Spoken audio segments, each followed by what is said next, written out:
welcome to the AAFE Training Center. I'm Jill Charles. I'm a nurse practitioner at the American Academy of Facial Aesthetics. My assistant today is Megan Hayes, who's a registered nurse, and this is Kelly. She's our patient for today, but also a nurse practitioner for us here at the American Academy of Facial Aesthetics.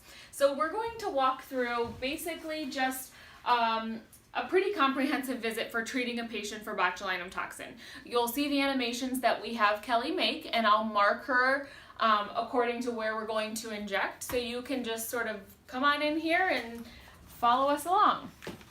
All right, so we always start from the top and work our way down, so we'll start with the frontalis muscle, and I usually ask them to make a surprise look. Raise your brows as high as you can.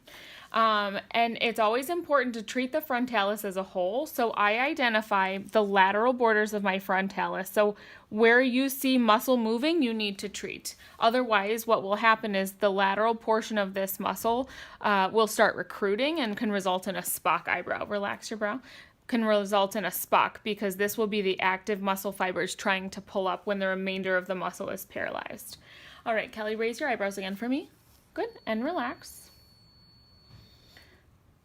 So, as we know, Botox diffuses about a nickel to a dime size. So we are wanting to space out our treatment markings about a nickel to a dime size apart from each other to ensure that we have equal diffusion across the entire frontalis muscle. Raise your eyebrows for me. Good, and relax. And raise one more time. Perfect. So this looks as though our treatment markings are nice and spaced out, and we also treat the frontalis from end to end. Next, we'll move on to the glabellar complex, and you'll ask them to make an angry look. So pull your brows together, really good for us. So as you can see, Kelly's frontalis is very active. Her glabella is still, it's not quite returned to full activity, but it is important to treat the glabella because if we do not treat the glabella, what will happen is these muscles, they work together, the procerus, the corrugators, and the frontalis. And if we leave those untreated, what will happen is these muscles will start recruiting. Make a really angry look. Good. And then the 11s will become much more prominent because this muscle will be working very hard to compensate. Now moving on to crow's feet, if you can turn to the side so the camera can see, and give us a nice cheesy smile. Perfect. So you're going to locate the lateral aspect of your orbital rim, and your injection site should be about 1 centimeter off of the orbital rim. Cheesy smile. Good. Relax. And you'll space out as many injections as they need to treat that muscle. Keep in mind the muscle does curve, and so you need to, your treatment markings should also follow that curved muscle. Smile again. Good. Relax. Coming across to her other orbicularis oculi. So cheesy smile for us. Good, and relax.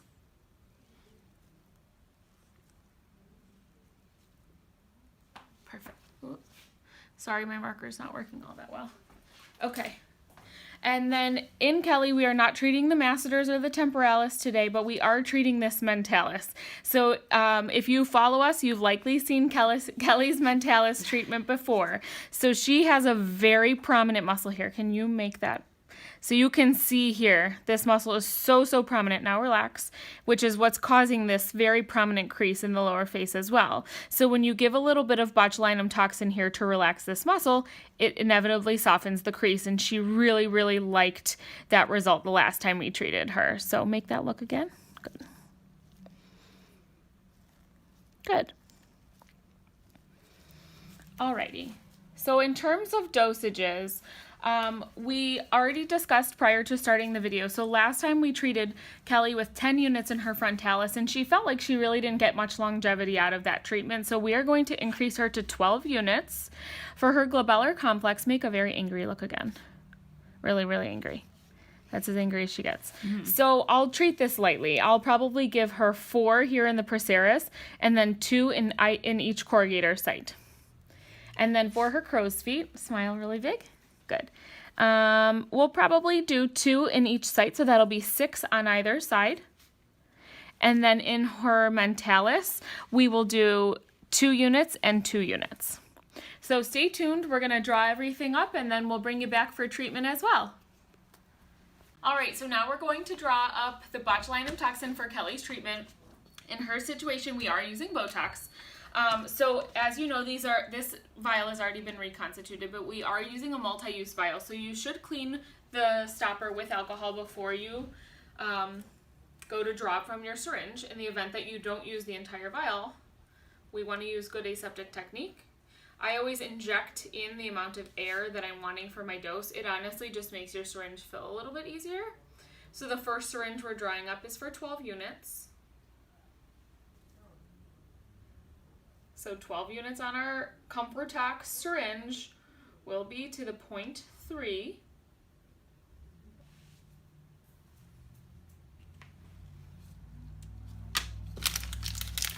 Glabellar dose is going to be the same.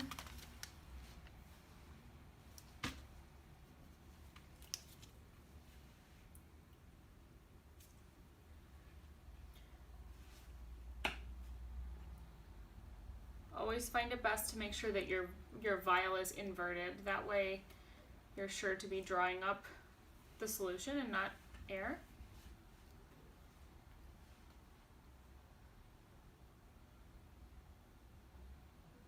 If you get a couple of air bubbles, it's no problem. Just overfill a little bit, and then you can try and push the air back in. Each crow's feet we're dosing 6 units.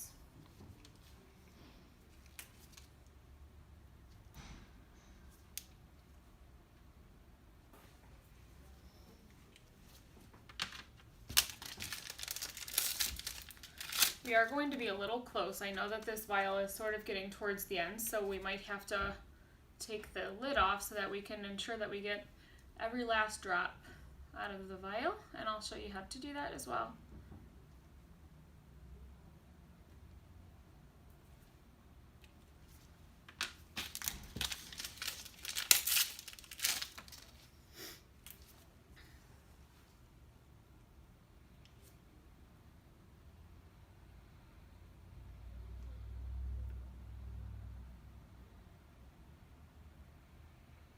Okay, so we're towards the end. I have almost 4 units, but not quite. So we just use a standard bottle opener, and you're just going to want to sort of wiggle the bottle opener around the top. If you're too aggressive and you just go and flick it off, it actually can break the glass, and unfortunately then the vial will be ruined. So just very gently, you just sort of wiggle it around the front until it loosens, and then you can just pull it off. Maybe I need to do one more. There we go. So you can just pull off, or it could fly off, pull off the lid, and then you're able to put your syringe in there and actually get right to the fluid and pull back.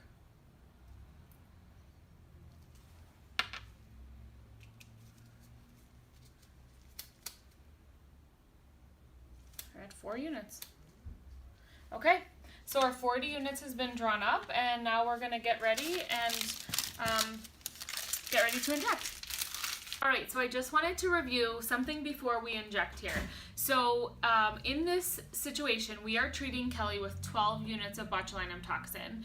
On her forehead, which I'll show you in just a moment, we have 10 injection sites.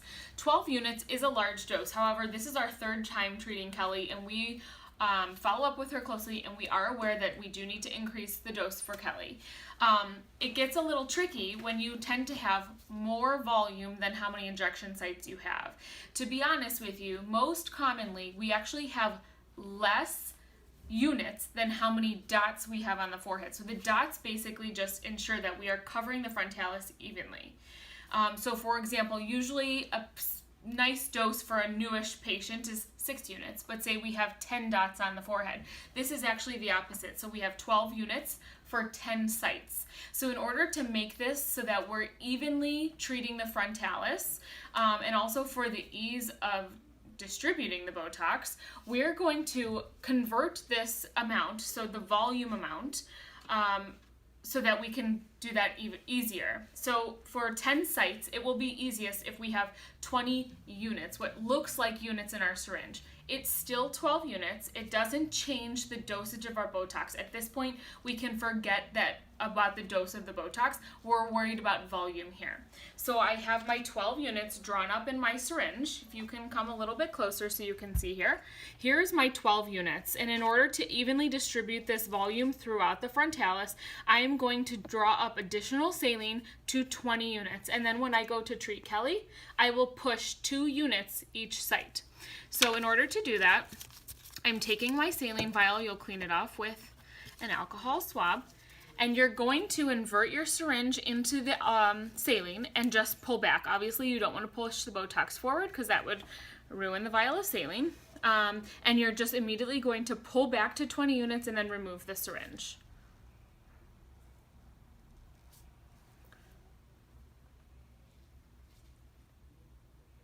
Just wait for it to fill.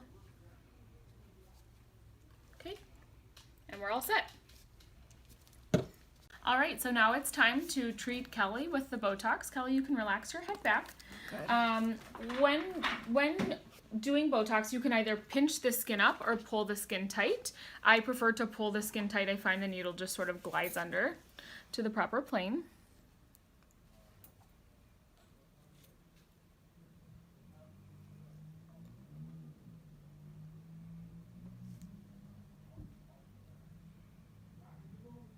Kelly, doing okay? Perfect.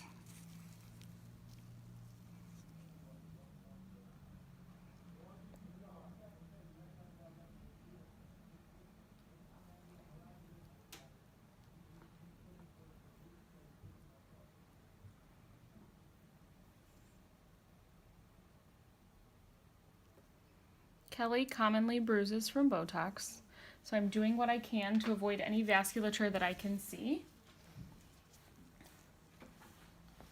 Now into the glabellar complex, so I pick up the procerus muscle, go in perpendicular and straight to the hub, and deliver your dose.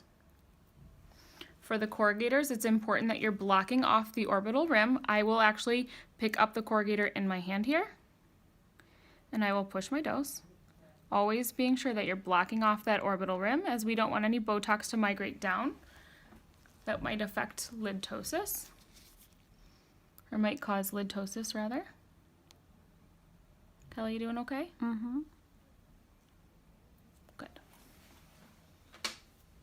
Crow's feet tend to be a little bit pinchy. Always ensure that you're really pulling the skin tight.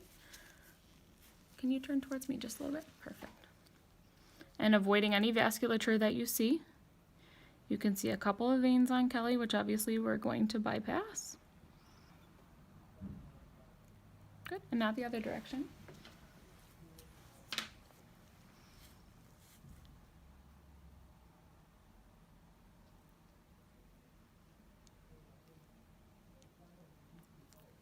And lastly is the mentalis. You can turn straight ahead. And if you can just pull that muscle up for me again, just so I can see. Good, and now relax. Sorry.